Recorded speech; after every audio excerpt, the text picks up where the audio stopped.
ওই আজকে তুমি খাবারে কোনো খুঁত বার করলে না? না, আজকে তুমি সত্যিই খুব ভালো খাবার বানিয়েছো। শুধু আজ বলে না, তুমি প্রত্যেক দিনই খুব ভালো খাবার বানাও। ভুলটা তো আমার, যে আমিই খাবারে খুঁত বার করি। আমার সবসময় কিছু না কিছুতে খুঁত বার করতেই হবে। আমি সবসময় তোমার ওপরে চিৎকার করি। আমার মনে হচ্ছে আমি যেন স্বপ্নের মধ্যে আছি। এমন কেন মনে হচ্ছে?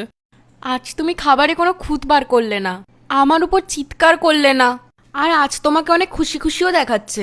নয়তো অন্যদিন তো সবসময় বিরক্ত থাকো। স্বপ্ন না, সত্যি। যাও আরো দুটো রুটি নিয়ে এসো, আমার আজকে খুব খিদে পেয়েছে। হ্যাঁ, নিয়ে আসছি।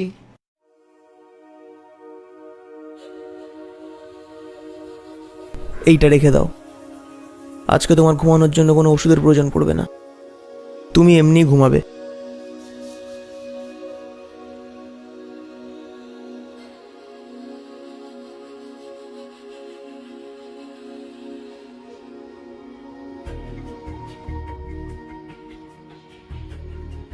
ধন্যবাদ ভগবান, আমার আজকের দিনটাকে এতটা সুন্দর করে তোলার জন্য।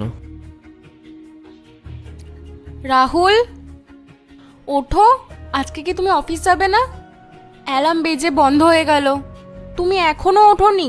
ঘুমের ওষুধ খাওয়া তুমি একটু বন্ধ করো প্লিজ। ঘুমিয়ে পড়লে তোমার আর কিছুই মনে থাকে না।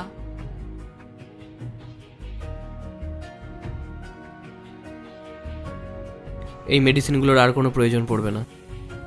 রিয়া, আমি না একটা গভীর ঘুমেছিলাম, কিন্তু আজ জেগে গেছি। গভীর ঘুম মানে? আমি সারাদিন কত লোকের ওপর চিৎকার করতাম, কত লোকের সাথে খারাপ ব্যবহার করতাম। এমনকি আমি তোমার ওপরেও চিৎকার করতাম। আমি সারাদিন অনেক খারাপ চিন্তা ভাবনা করতাম।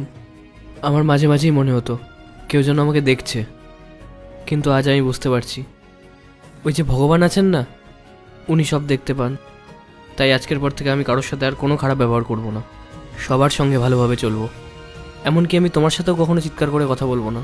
আজ পর্যন্ত তোমার সঙ্গে আমি যা যা খারাপ ব্যবহার করেছি, আরও যাদের সঙ্গে যা যা বিহেভিয়ার করেছি, তার জন্য আমি তোমার কাছে ক্ষমা চাইছি।